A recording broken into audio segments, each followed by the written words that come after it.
শুভ সকাল সবাইকে। সবাই কেমন আছো জানিও। তো আমি চলে এসেছি জঙ্গলে তোমাদের সাথে একটা ভালো বিষয় নিয়ে আলোচনা করতে। তো একটা গাছের বিষয়ে সবাইকে বলবো। তো এই দেখো, এই একটা গাছ, এই গাছটা জঙ্গলেই হয় বেশিরভাগ। তো এই গাছটার নাম হলো কুলেখাড়া গাছ। তো কুলেখাড়া গাছটা অনেকেই চিনে বা অনেকে চিনেও না। এই গাছটা বাজারে কিনতেও পাওয়া যায়।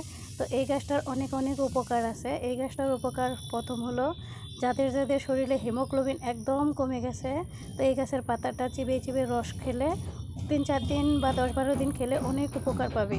যাদের জ্বর হয়েছে, একদম খেতে পাচ্ছে না, তো এই গাছের পাতাগুলো রস করেও খেতে পারে, বা এই গাছের পাতাগুলো সিদ্ধ করে জলটা খেলেও অনেক উপকার।